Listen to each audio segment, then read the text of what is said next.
James Kaufman, World News Report today, December 8th, 2024. God bless you and yours, no matter where you are in the world. Please subscribe, give us a thumbs up, ring that bell for critical future updates. Time for the cover-up by the West in Syria. We've got a news report and several videos of the bombings. The United States bombs 75 ISIS targets across Syria after Assad overthrown. Israel also bombs numerous weapons depots, bases, manufacturing plants, and other targets in Syria, especially around Damascus. U.S. Central Command CENTCOM announced Sunday that U.S. forces have conducted dozens of major airstrikes targeting ISIS camps around and across Syria. The strikes against the ISIS leaders, operatives, and camps were conducted as part of an ongoing mission to disrupt, degrade, and defeat ISIS in order to prevent the terrorist group from conducting external operations and to ensure that ISIS does not seek to take advantage of the current situation to reconstitute in central Syria. So they had them take over Syria for them, and now they're blowing them to heck. Quote, the operation struck over 75 targets using multiple U.S. Air Force assets, including B-52s, F-15s, and A-10 Warthogs. They're saying that this is the biggest attack on any terrorist group in over a decade.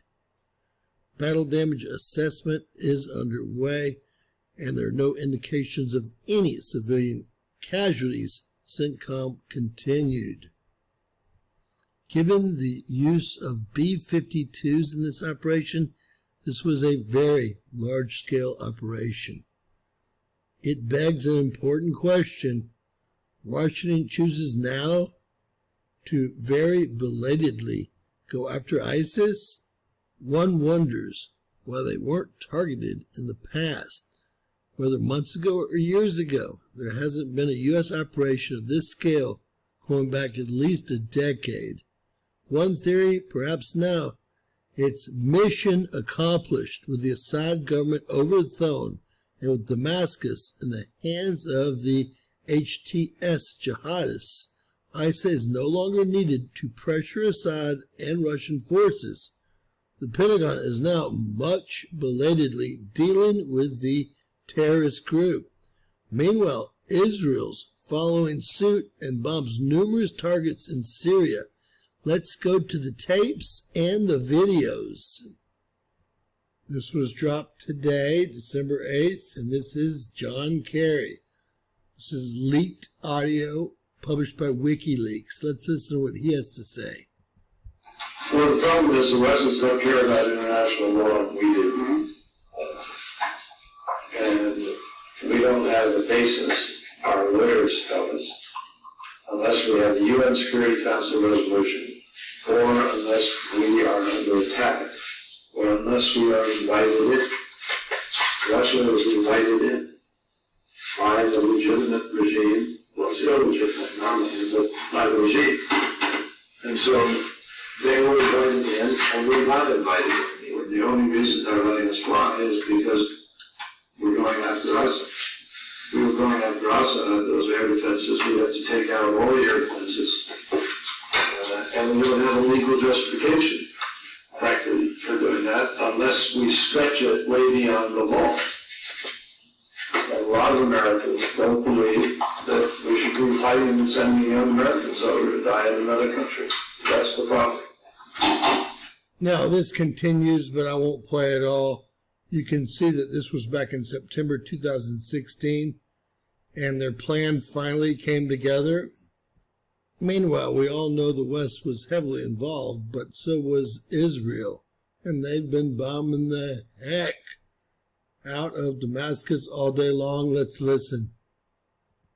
Breaking news on Syria, and this time related to Israel, and Israeli airstrikes are being reported by Reuters, saying that Israel has targeted customs headquarters and military intelligence in a security complex in the Kafr Susa district of Damascus.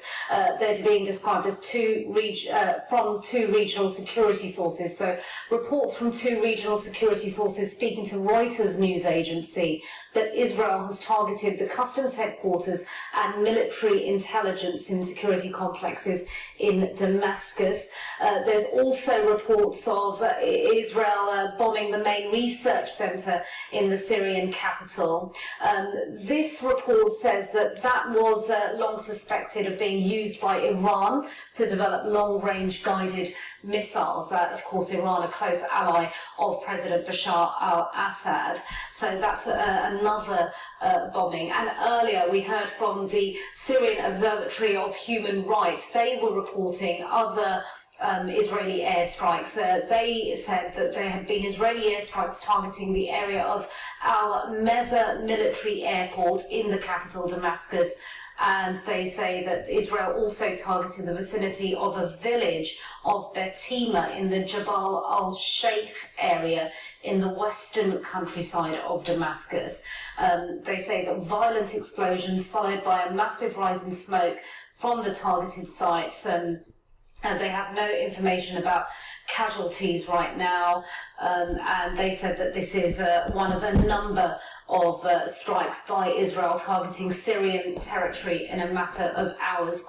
Clearly a fast-paced and developing situation between Israel and Syria. Of course, earlier we heard that statement from Prime Minister Netanyahu saying that he was seeing this as an opportunity for Israel and for change in the area. We'll bring you more on that.